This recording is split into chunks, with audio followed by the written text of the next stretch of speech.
Black Friday. It's cold out here. Got a couple little jobs we're gonna knock out today. Got the 12 little buddy trailer back there. Needed to top off the off-road tank, but the delivery guy's blocking the pump over there. If the normal guy's here, he'll take as much room off to the side as he can so he can still get to the off-road pump. But keep track of how much on-road fuel you put in your equipment. You can still write it off, get the tax break on it. See if I do that. Fills that tank up way faster though, I'll tell you that much. It is cold out here. What the heck? Let's go get these jobs done.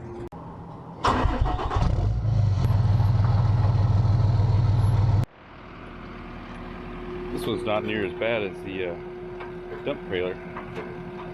Transition is so butter on this.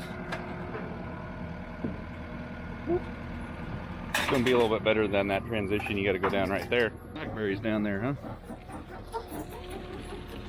Let's get this big old weed eater. Oh, that's gonna fit right through here, perfect. Lower the head a little bit because you're gonna bucking bronco. Guess it looks steep on here. Hold your head is above my head. Auto door. Yeah, why's her down there, Hoss? Good thing the boss wasn't here to see you slam that door. You're good.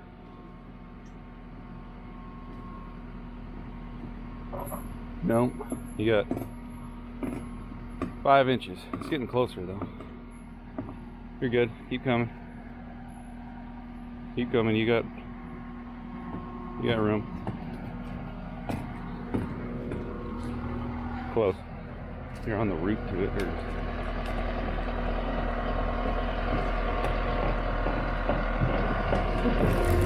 Yeah, good. But that's not your main route on a daily basis. So here's our first little job of the day. Brought the big weed eater. We'll get the pulse knock a couple in. I know what you guys are thinking. Well, this is kind of a tiny job. Maybe this machine's a little overkill. My old boy and the neighbor cut a fence line down through the center of these blackberries by hand. I don't know how long it took them, but little jobs like this, totally worth it because you just charge accordingly. You do a couple of these in one day, and long end of it, there was nobody else that actually came out and looked at the job that said, yeah, I'll come back and knock this out. But this was, I don't know, hour or so, and you watch, we're gonna able to get the neighbors blackberries as well, so we'll make a couple extra bucks. You just gotta charge accordingly, get your G, get on the road with it. I'll even fire up the weed eater, trim up the fence line here in a second for them, but just want to open up their backyard a little bit. These blackberries are pretty invasive, and you know, being able to get the little skid steer down into these jobs with rubber tracks right off the blacktop, across the lawn, doing minimal damage, that little machine is awesome. So yeah, just kick back and watch, make a quick work out of this and move on to the next job where we got a couple other machines and we're going to be paying it forward.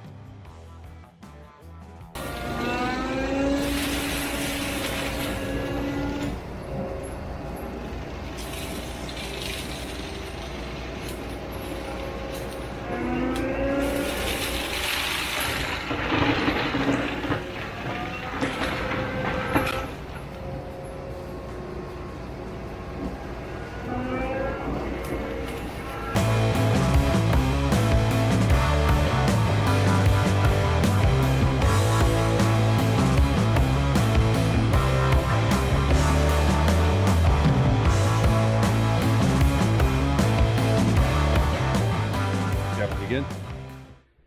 Been here like an hour and 20, and that was an add-on over there for the neighbor. And then the neighbor behind us said he's got an industrial complex somewhere that he wants some blackberries removed at around the perimeter. Well, job number 1, I guess we're done, huh? Oh, now you pop through.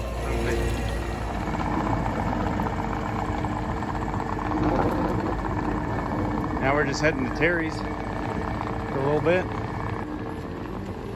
Mulching for another hour. It's gonna be a long day.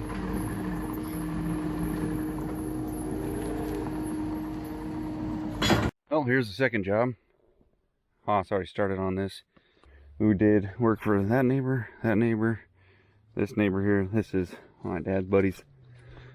This is one of the California trucks that, well, opposite California truck. This is one that they put the kibosh on. Old diesel Rated for more than 14,000. Shut it down. This thing was it pretty clapped anyway. I mean, it was a working truck, but it smelled terrible. Like this might be good for another startup company out of state or something. But I had to do the humbling pole saw labor earlier and threw in a little weed eater. Guy gets kind of stuck in a machine all day.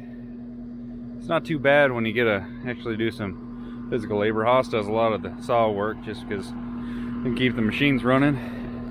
Well, he's doing that, but now we're both going to be running machine. I guess he's going to go up on the steep stuff. We just had this here, so make this job get quick. Okay.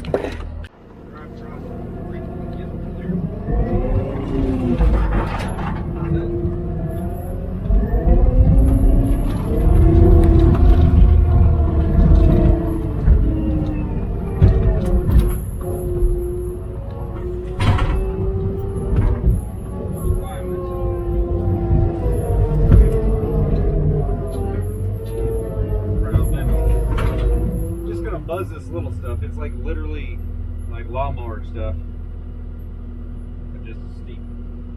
Over here, give her a little taste of RPM.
Pretty cool just to be able to rip the 12 around in areas like this. Makes it look quite a bit better. Now he can come through and spray a little bit of Roundup, keep that stuff down. This was super thick. We mulched it, shoot, 2 years ago? Yeah, 2 years ago. It was really thick. Eventually we'll go up there and take some more out of there. Might cut in a pad right here, put a culvert across the creek, but we'll see what happens. There he is right there. Terry, you'll see yourself on the big screen. You'll be on the YouTube. You watch it on your phone or your 32-inch TV? I do both. I just I watched your video earlier. I put it onto the TV. Look good? Yeah, looks awesome, man. Looks nice and fire safe, man. Right there.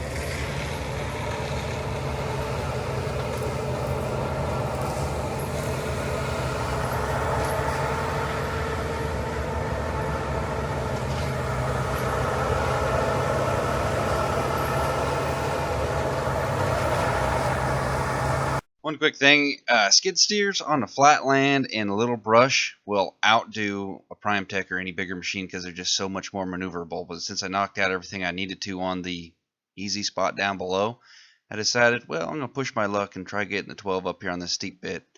I think it's pretty bad when you can tell on camera that it's steep, but the 12 likes to go up and down, pointed forward, and it can do side hill pretty well, but pointed forward down the hill, you get into trouble real quick. Little nose wheelie.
prime tick side hilling.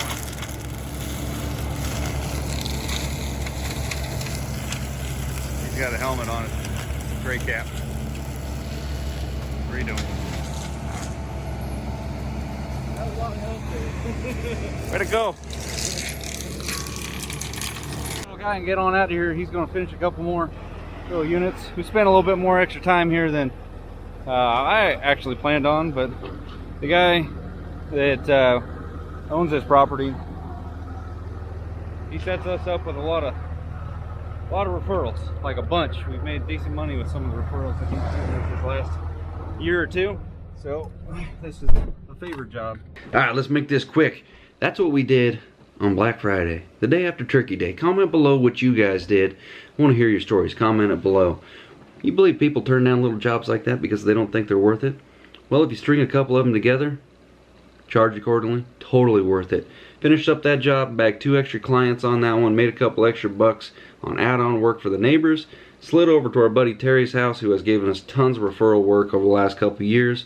He's got another tree service company himself, but some of the stuff's a little bit out of his element, so he pawns it off onto us. Benefits us huge. So we go through, do a little bit extra mulching on his property, get a little bit more up the hill. It's pretty steep there. And just do the general maintenance down on the bottom. He might build a house there later on if they'll allow it or something. Don't know. But we'd like to keep it clean-ish. Fire prevention and stuff like that. Bought us pizza for lunch. Good guy. Got out of there in the nick of time. Slid across town. Met up with my buddy. We actually went and test drove that F550 later that day. His cousin ended up buying that truck. I thought it was a pretty good truck. I mean, it's a Ford, regular, just work truck. Service bed on the back. Gooseneck option, pretty cool. But as for me buying a new Ford, not in the cards. I'm sorry, fellas. It's just something I'm not really wanting to do. You guys sent me tons of links on 5500 Rams or Dodges. Every state out there, way more options than I could find on my own from, you guys sending me emails and DMs and all that stuff. I thank you very much for that. Realize one thing, the used truck market across the whole country is just as expensive as it is in the state of California. Hands down, just as expensive. There was one deal that really stood out to me. Correct truck across the board, white, Laramie, 444 gears, correct 60-inch cab to axle ratio, flatbed. It's a low mile hotshot unit. The guy fell into a health issue, unfortunately. Hope he gets better. But he was looking to unload the truck, and he offered it to me for basically what the dealer was offering it to him for. And I was real tempted to get that one, but the 2020, the 19s and 20s, it kind of scared me with that CP4 thing. They do have the recall, the remedy, but I talked to the dealer locally to see what the issue would be, how to resolve that, and they say they're just back ordered on the stuff. So talk prices on ordering a new truck, and I'll tell you what, guys, the new truck market is not really that expensive. For what I paid for when I got a new truck at 18, like the sticker on mine for level 2 Laramie 3500 dually was $69,000, and for a loaded level 2 1 Laramie, I don't remember what it was on the sticker combo thing I made up, but Laramie 5500 now with everything I want, besides obviously it doesn't come with a bed, $70,000. So I was like, what the heck, it's like right there. And now the horsepower is going to be like the same as they were for the older trucks. That these new D-rated are like a couple years old worth of high output power, if that made any sense. So if you guys get me to 100,000 subscribers by the end of the year, I'll just go ahead and pull the trigger on the brand new one. I won't even worry about it anymore. We're almost there. We got less than 1,000 to go. So thank you guys so much for all the watching, all the views. You guys have definitely made life a lot easier and a lot more fun being able to just make these videos, and it's benefited me huge, and I enjoy making this stuff. So thank you guys for watching. Happy holidays, Merry Christmas, New Year, all that stuff. Hit them buttons for me. We'll see you guys. Get out there and just earn it. That's what I like to do. Just go out there, earn it. Multiple jobs. You make the money.